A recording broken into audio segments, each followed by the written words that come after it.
Hello दोस्तों, welcome to sleepy classes. Geography के mains day में आज हमारी थीम है क्रायोस्फीयर। आज हमारी थीम बनती है cryosphere. Cryosphere UPSC repeated theme है।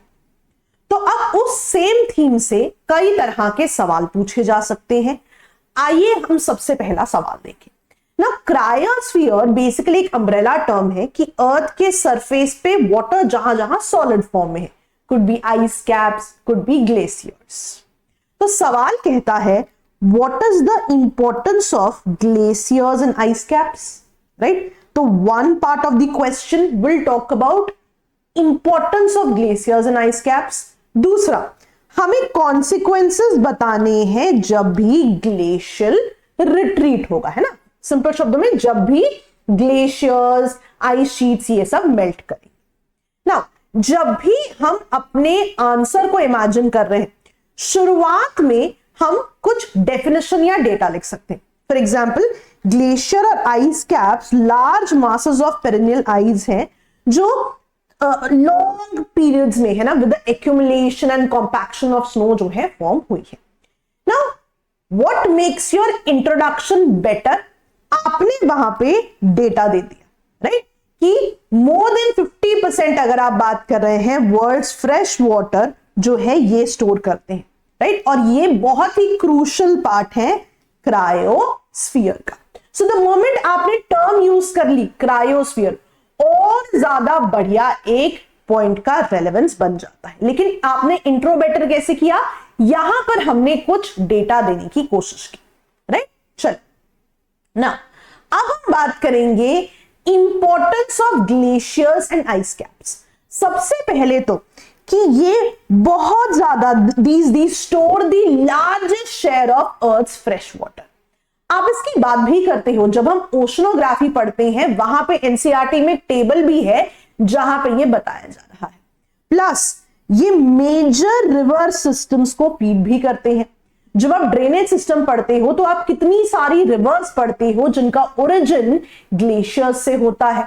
नेक्स्ट, ये रेगुलेशन ऑफ रिवर फ्लो भी करते हैं, है ना। बहुत सारी ऐसी रिवर्स हैं जिनमें जब हम पानी की बात करते हैं, हम दो चीजों की बात करते हैं। एक, जैसे जैसे ग्लेशियर मेल्ट होगा उनमें पानी आता जाएगा, और दूसरा रेनफॉल से आता जाएगा। तो यहां पे हम लिख सकते हैं कि ये इंश्योर करते हैं जो भी ऐसी रिवर्स हैं जो ओरिजिन होती हैं ग्लेशियर से, उसके कारण ये इंश्योर हो पाता है perennial river flow even during the dry seasons. Next, climate regulation. अब ये बहुत इंपॉर्टेंट पॉइंट है। जैसे इसको ऐसे भी आप समझ सकते हो कि लेट्स से अगर हम पोल्स की बात कर रहे हैं तो यूजुअली आप देखते हो पोल्स बहुत ज्यादा ठंडे होते हैं, है ना। ऑफ कोर्स एक कारण, जो मेन कारण है वो तो यही है ना कि temperature from equator to poles जो है डिक्रीज होता जा रहा है। लेकिन आप ये भी समझिए कि यहां पर जो स्नो है इसका एल्बिडो बहुत ज्यादा है, यानी रिफ्लेक्टिव पावर बहुत ज्यादा है, यानी कि अ लॉट ऑफ इंसुलेशन जो यहां आ रही है it is getting reflected back. तो जब भी हम क्रायोस्फीयर के रेफरेंस में बात कर रहे हैं, ग्लेशियर, आइस कैप्स के रेफरेंस में बात कर रहे हैं, तो हमें ये बताना है कि हाई एल्बिडो रिफ्लेक्ट करता है इनकमिंग सोलर रेडिएशन। रादर यहां पे आप एक फिनोमेना भी याद करिए जिसे हम कहते हैं आर्कटिक एम्प्लीफिकेशन। आर्कटिक एम्प्लीफिकेशन क्या होता है कि यहां पे ना टेम्परेचर बहुत ज्यादा बढ़ता जा रहा है ऑन एन एवरेज, अगर हम ग्लोबल लेवल से कंपेयर करें, राइट। तो ये चीज आपने बतानी बहुत ही ज्यादा जरूरी है। बेसिकली आप ऐसे समझो कि इन जनरल जब हम बात करते हैं तो हम बात करते हैं कि एल्बिडो बहुत ज्यादा है पोल्स के पास, है ना, आर्कटिक रीजन में। लेकिन जैसे जैसे ग्लोबल वार्मिंग बढ़ती जा रही है, आइस शीट मेल्ट होती जा रही है, डार्कर सरफेसेस एक्सपोज होती जा रही है जो एक्चुअली और ज्यादा हीट एब्जॉर्ब करती हैं, leading to more melting of ice या लीडिंग टू मोर वार्मिंग, क्योंकि हीट और ज्यादा एब्जॉर्ब हो रही है। तो आर्कटिक एम्प्लीफिकेशन शब्द भी आप पेपर में लिख सकते हैं। नेक्स्ट, ये इकोसिस्टम सपोर्ट भी करती है ना। कुछ आपको यूनिक बायोडाइवर्सिटी दिखेगी जो इन्हीं रीजन्स में होती है। आप यहां पर रेलेवेंट एग्जाम्पल लिख सकते हैं।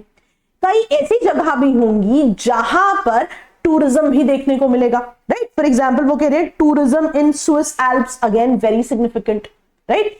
इवन आप देखेंगे जो ग्लेशियल रिवर्स है ना, या इसको ऐसे समझिए कि जिन रिवर्स का ओरिजिन ग्लेशियर से है, राइट, जब वो प्लेन्स में जाती है तो वो एग्रीकल्चर में भी मदद करती है।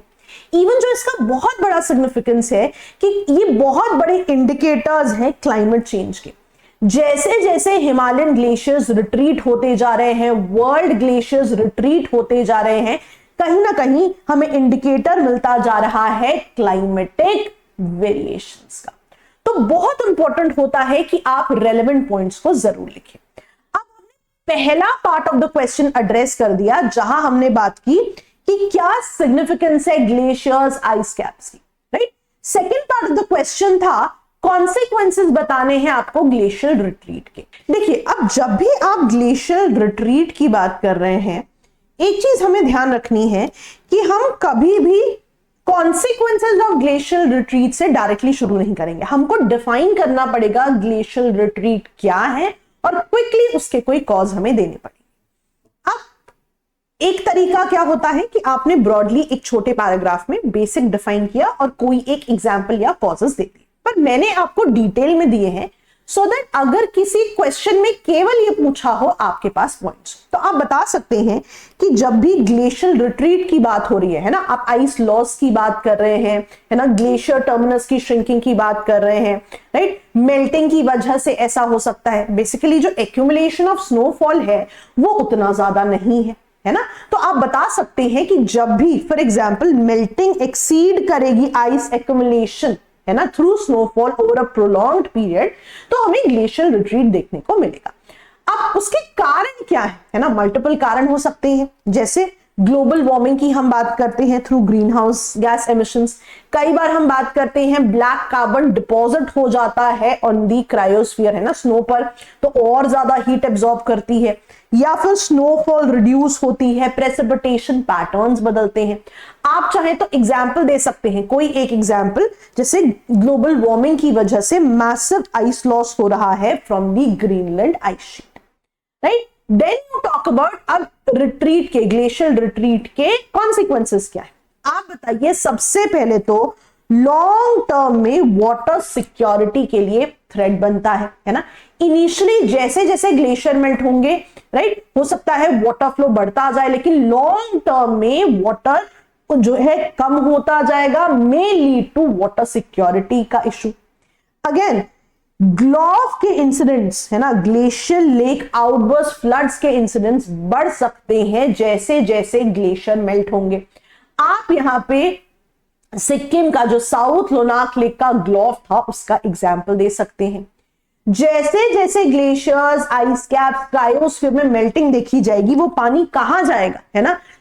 लेट्स से अगर हम पोल्स की भी बात करते हैं तो ये पानी अल्टीमेटली सी लेवल को राइज करेगा, है ना। इसका मतलब है डायरेक्टली ग्लोबल सी लेवल राइज करेंगे। जो कोस्ट पर सिटीज हैं या जो लो लाइंग आइलैंड्स हैं उन पर इंपैक्ट आएगा। जैसे हम बात करते हैं तुवालू की, कहा जा रहा है, नासा का कहना है by 2050 most of the land would be submerged, है ना। So they made a treaty with Australia की हर साल 280 तुवालियंस को परमानेंट रेजिडेंसी मिलेगी ऑस्ट्रेलिया में। तो इन आइलैंड नेशंस की जो वल्नरेबिलिटी है वो बढ़ती जाती है। इंडियन कॉन्टेक्स्ट में कई स्टडीज कहती हैं कि मुंबई पर भी इसका इंपैक्ट रहेगा लॉन्ग टर्म में। अगर ग्लेशियल मेल्ट होता है ना, और ये हैबिटेट्स कम होते जाते हैं तो बायोडाइवर्सिटी पर इंपैक्ट पड़ेगा, राइट।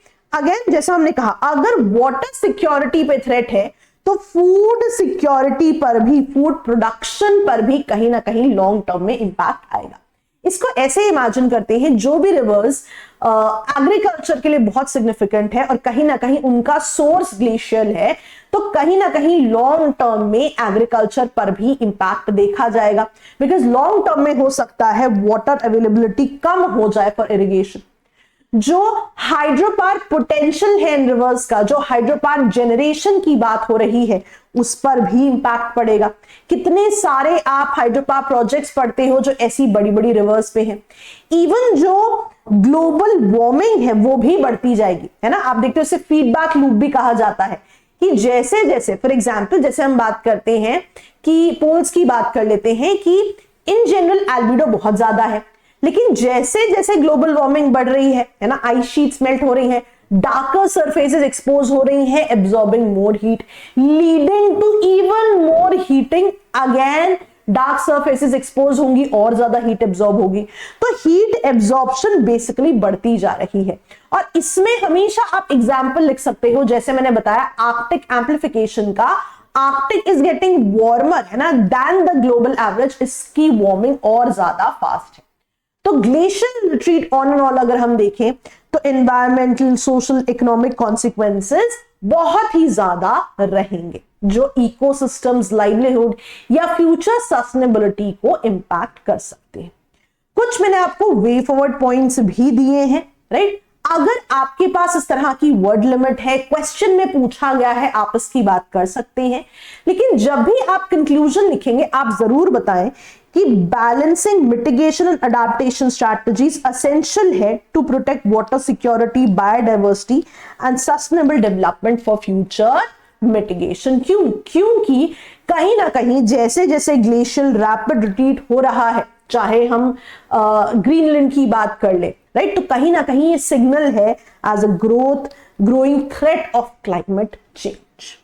तो ये चीजें बहुत इंपॉर्टेंट है कि जो सवाल में पूछा गया है उन पैरामीटर्स को हम एड्रेस करें। तो बहुत सारे पॉइंट्स हमने आपको दिए हैं ना, बेस्ड ऑन द क्वेश्चन का वर्ड लिमिट क्या है, एक्सपेक्टेशन क्या है आंसर में, आप इन पॉइंट्स को यूज कर सकते हैं। ना बिफोर आई लीव मैं आपको 2027 के मेंटरशिप बैच के बारे में जरूर बताना चाहूंगी। बहुत ही डिटेल्ड मेंटरशिप है, आप देखेंगे मेंस मेंटरशिप, प्रीलिम्स मेंटरशिप है ना, अगेन दोबारा नेक्स्ट स्टेजेस की मेंटरशिप, फॉर एग्जांपल मेंस जब आ जाता है तो बहुत ही डिटेल्ड मेंटरशिप है, हर हफ्ते आपके सेशंस हैं and this gives you special access to a recorded batch, right. तो बहुत ही डिटेल्ड मेंटरशिप है, इसकी जानकारी जरूर लें।